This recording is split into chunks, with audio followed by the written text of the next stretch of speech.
Bonjour à toutes et à tous. Je vous prépare au mieux à l'épreuve de dissertation de culture générale pour le concours des gardiens de la paix. Et aujourd'hui, j'aimerais évoquer avec vous un sujet qui est tombé il y a quelques années et qui peut déconcerter par son intitulé, qui était « Quelles sont les conséquences du vieillissement pour la population ?»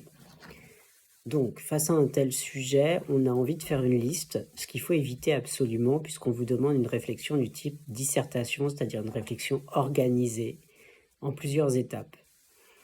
Donc on va commencer comme d'habitude par définir le sujet, au moins de manière minimale.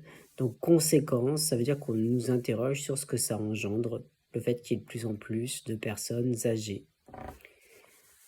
Pour la population, c'est pareil, quelles vont être les transformations en fait, de la société induites par ce vieillissement de la population. Alors vieillissement de la population, ça veut dire qu'il n'y a plus du tout de jeunes, mais qu'il y a de plus en plus de personnes âgées en termes démographiques.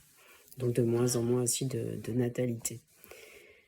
Alors, les conséquences, on a envie immédiatement de voir le côté ralentissement de l'économie, ralentissement d'un certain dynamisme, même sur le plan sportif, etc. Parce que les personnes âgées, donc, par définition, ne vont pas être des athlètes de haut niveau, ne vont pas produire de richesse.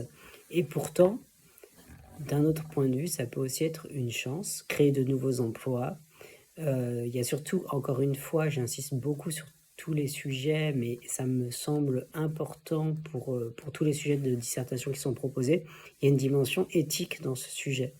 C'est-à-dire que, en réalité, ce qui peut apparaître a priori comme un désavantage et qui l'est dans une certaine mesure, parce que ça ralentit effectivement l'économie, peut aussi être l'occasion de repenser en fait la société et de faire ce qu'ont fait beaucoup de penseurs, un éloge en fait de la lenteur et un éloge de la vieillesse. Le premier qui a écrit un éloge de la vieillesse, c'est Cicéron, lorsqu'il a 63 ans. Il reprend en fait les propos d'un grand sage de l'Antiquité qui s'appelait Caton d'Utique, qui a 84 ans lui-même, a répondu point par point en fait sur les inconvénients de la vieillesse. Il disait notamment que c'était une chance parce qu'on prenait les choses avec beaucoup plus de recul et qu'on n'avait plus en fait ce feu de la jeunesse qui souvent nous pousse aux pires extrémités. Donc en fait c'est un éloge de la vieillesse. Pour lui, vieillir, c'est apprendre à bien vivre. Oui, ça va aussi dans l'ordre des choses. Et ça, c'est typique de l'Antiquité. Les penseurs antiques pensent que le bonheur est rattaché au fait de suivre en fait sa nature. Ensuite, dans la conception contemporaine, on a aussi toute une littérature qui nous invite à ralentir. Donc il y a Éloge de la lenteur de Kundera. Et pour lui, en fait, le fait de ralentir, donc d'avoir notamment une population qui vieillit, c'est la possibilité de conserver en fait une certaine mémoire, de ne plus être dépendant de tout ce qui peut au quotidien nous limiter, nous entraver et en fait nous faire fuir la réflexion. Donc en fait, la conséquence du vieillissement de la population sera aussi une manière de renouer des liens avec ceux qui ont une longue expérience de la vie et d'avoir une nation plus sage. On retourne un petit peu à cette conception antique. Si on reste à une vision plus pragmatique, cela crée aussi la possibilité de nouvelles formes d'emploi peut-être plus vertueuses que ce qu'on connaît.